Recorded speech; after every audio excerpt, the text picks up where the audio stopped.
The movie begins in 1953, where a young Elise lives in New Mexico with her parents, Audrey and Gerald, and her brother, Christian. Gerald is employed as an executioner at a local prison. One evening, shortly after an inmate is put to death using the electric chair, Elise begins experiencing strange supernatural occurrences. She inexplicably knows details about the executed prisoner, including his name, family, and crime. Elise's mother reassures her, acknowledging that while her father struggles to understand her abilities and fears them, she can always confide in her. That night, before they go to bed, Audrey gives Christian a small whistle, promising that whenever he blows it, she will come to protect him. Later, as Elise lies in bed, an eerie presence makes itself known in the room. She attempts to communicate with it, urging it to show itself. However, the entity's sudden appearance frightens both Elise and Christian, making them scream. Their father, furious, storms in and demands that Elise admit she imagined everything. When she refuses, he strikes her and locks her in the basement as punishment. Alone in the dark, Elise hears a childlike voice coming from behind a mysterious red door, urging her to unlock it. Following its instructions, she finds a key hanging nearby and picks it up. The moment she does, a sinister hand with multiple key-like fingers takes the key and attaches it to its thumb. The entity, known as KeyFace, seizes control of Elise, causing chaos in the house. Meanwhile, Audrey, concerned, heads to the basement to check on her daughter, only to witness Elise in a trance-like state. Suddenly, a cable drops from the ceiling and strangles Audrey, leaving her lifeless. Gerald arrives to find his wife dead as Elise is freed from the entity's hold. The scene then shifts to an older Elise, waking up from this disturbing nightmare. Now a seasoned paranormal investigator, Elise works alongside her partners, Specs and Tucker, assisting clients dealing with supernatural disturbances. One day, she receives a call from a man named Ted Garza, who pleads for her help regarding strange occurrences in his home. As they talk, he reveals that he is living in her childhood house. Initially hesitant, Elise confides in her team about the traumatic events from her past. Ultimately, she decides to return, determined to confront her past and set things right. While in New Mexico, Elise stays in her childhood home with Garza, who explains that the house has been plagued by paranormal occurrences, especially in her former bedroom. He has sealed the room and refuses to step inside. That night, Elise begins exploring the house, using a night vision camera so her colleagues can see what she experiences. In her old bedroom, she discovers Christian's lost whistle under the bed, the same one he misplaced when he was 6. She also comes across a set of keys attached to her father's old uniform. Following eerie noises, Elise is drawn to the basement, where a female spirit appears, visible only to her team. As Elise reaches out to make contact, the ghost suddenly lunges at her from behind, snatching the whistle and desperately yelling, "Help her!" Elise recognizes the spirit from her teenage years and recalls a past event. One day, while she and Christian were scrubbing the floor, she heard a strange sound coming from the laundry room and went to investigate, encountering the same ghost. Their father arrived, but he couldn't see the apparition. Desperate to stop his cruelty, Elise grabbed his face, revealing a vision of his fate. He would suffer a fatal heart attack in the future. Overwhelmed, she fled the house, leaving Christian behind. Later, Elise and her colleagues are at a cafe when 2 women sit near her. She immediately recognizes them as Christian's daughters, her nieces. Moments later, Christian himself arrives and, upon seeing Elise, becomes visibly upset. He accuses her of abandoning him to suffer under their father's control and refuses to hear anything she has to say. Frustrated, he storms out. Before he leaves, Elise hands one of his daughters a picture of the lost whistle, asking her to give it to Christian and tell him that she found it in their old home. That night, Elise and Tucker continue their investigation when they hear the sound of the whistle coming from downstairs. Following the noise, they trace it to the basement, but soon realize that the sound is coming from behind a solid wall.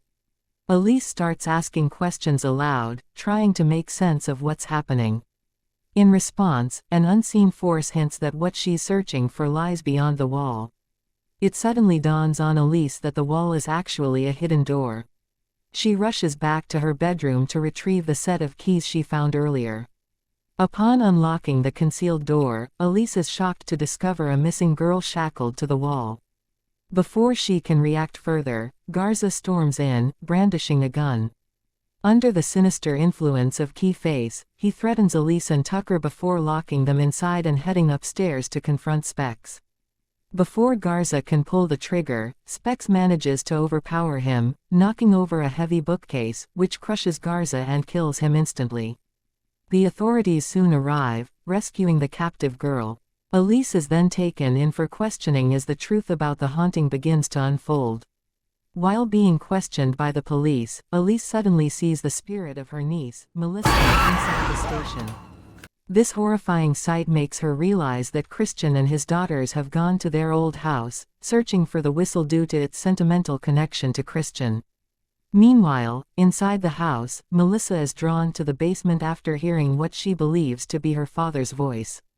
However, it is a trick by KeyFace, who ambushes her, inserting a key-like finger into her throat. This sinister act steals Melissa's soul, dragging it into the further. Christian and Imogen desperately search for her, but before they can find her, Elise arrives in a panic. Following her instincts, she locates Melissa inside the hidden cellar where they had previously discovered the missing girl. Melissa is unconscious, covered in wounds, and restrained with chains. Determined to save her niece, Elise swears to retrieve her soul. At this moment, Imogen confesses that she, too, has the ability to see spirits and offers to assist Elise. Elise and Tucker head to the basement, searching for the red door that serves as the gateway to the further. At the same time, Imogen and Specs begin looking for a red Bible that had been important to Garza, believing it may hold crucial answers. While exploring the basement, Elise notices something hidden within the exhaust vent of the plumbing system. Upon closer inspection, she pulls out an old nightgown, which once belonged to the female spirit she had encountered before.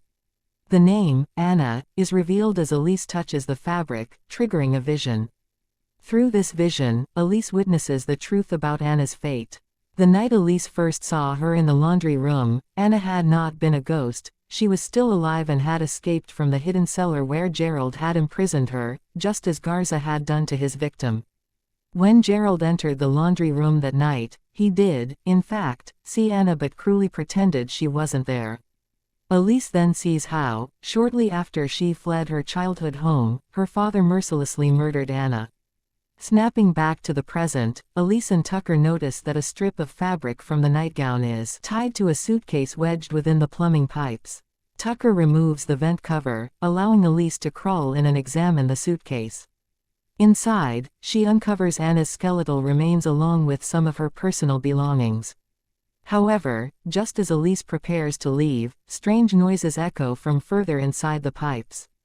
Moving forward to investigate, she makes a chilling discovery: there are multiple suitcases hidden within the system, each containing the remains of different victims. As she searches through one of the suitcases, Elise is suddenly attacked by KeyFace, who drags her into the further, trapping her in the spirit world. With Elise now trapped in the further and held captive by KeyFace, Imogen bravely enters the spirit realm for the first time to rescue her. As she navigates the eerie landscape, she encounters Anna, who guides her to a red door. Anna hands her the lost whistle but warns that she cannot go beyond this point. Inside the further, Elise is imprisoned in a cage, a collar fastened around her neck. She is forced to relive a traumatic moment from her childhood, her father beating her for admitting she could see spirits. As the scene plays out, Elise witnesses Gerald himself being overpowered by the sinister entity, revealing that he was merely a puppet. The demon presents Elise with a cane, tempting her to take revenge on her father by striking him down. Before she can react, Imogen calls out to her, snapping Elise back to reality. Elise resists the entity's manipulation, declaring that she will no longer harbor hatred or fuel its power. With this realization, she breaks the cane in defiance. At that moment, Elise recognizes the truth: her father had been under the demon's control all along. She recalls how Gerald had once uttered the same chilling words as Garza, claiming that the entity was inside his head. KeyFace, enraged, prepares to steal the souls of both Imogen and Melissa. To stop it, Elise offers herself instead. The demon pauses momentarily before suddenly stabbing Melissa, causing her physical body in the real world to start deteriorating.